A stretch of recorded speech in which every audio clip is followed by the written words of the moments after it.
Si vous voulez savoir ce que fait un Khorramshahr lorsqu'il atterrit sur Tel Aviv, vous êtes au bon endroit. Après sa démission de l'administration Trump, Joe Kent nous lâche les vrais bails. À Washington, ils sont un peu en PLS. En Iran, le régime israélien a bombardé l'installation gazière la plus importante au monde. Les gardiens de la révolution n'ont pas attendu pour répondre.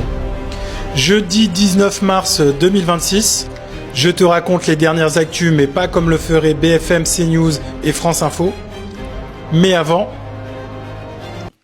abonne-toi. C'est parti. Si vous voulez savoir ce que fait un Khorramshahr lorsqu'il atterrit sur Tel Aviv, vous êtes au bon endroit. Le missile à fragmentation iranien continue de faire très mal aux Israéliens.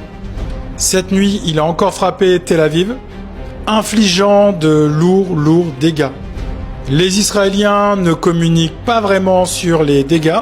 En effet, le gouvernement israélien annonce 0 décès. Les Israéliens sont un peu comme Duncan MacLeod du clan MacLeod.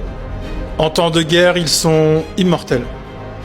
Les porte-paroles de l'armée génocidaire continuent à crier aux crimes de guerre. Ils accusent les Iraniens de vouloir bombarder des zones civiles. J'ai pas de commentaires à faire là-dessus, mais vous pouvez en faire dans la vidéo.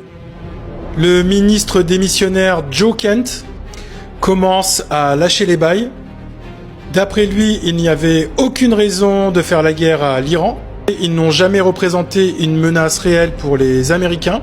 En effet, l'ancien Marines qui a connu plusieurs missions en Irak avait déjà dénoncé les dérives des guerres américaines au Moyen-Orient et nous rappelle qu'il a perdu sa femme en Syrie dans une guerre organisée par les Américains et les Israéliens.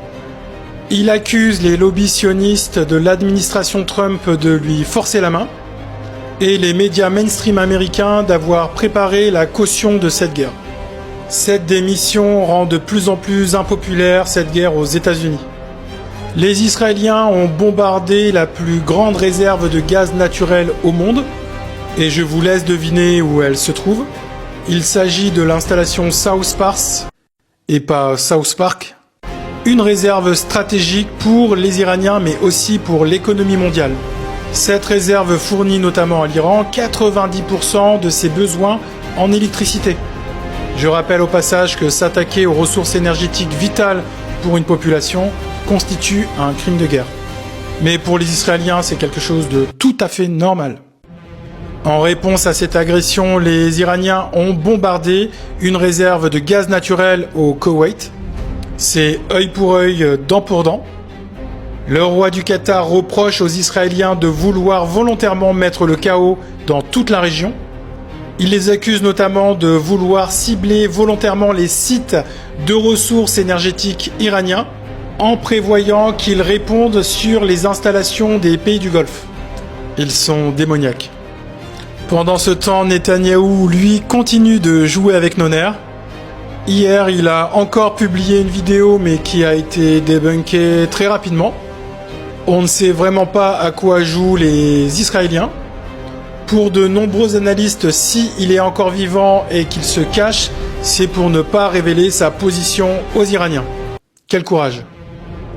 La guerre en Iran continue de coûter très cher aux Américains, entre 1,5 et 2 milliards de dollars par jour.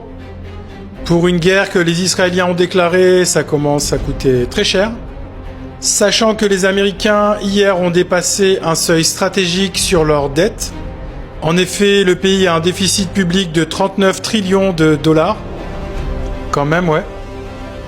À Dubaï, les Emirates paieraient des figurants pour faire semblant que tout va bien dans les centres commerciaux. Si cette information est confirmée, alors on a passé un nouveau cap dans la désinformation et la manipulation. Pendant ce temps, à Nice, Estrosi tente de rattraper ses erreurs. En effet, entre les deux tours des élections municipales, le maire sortant tente de séduire les électeurs de gauche. Il regrette légèrement ses prises de position pro-israéliennes et de ne pas avoir su parler à tous les Niçois. Il a l'air sincère quand même.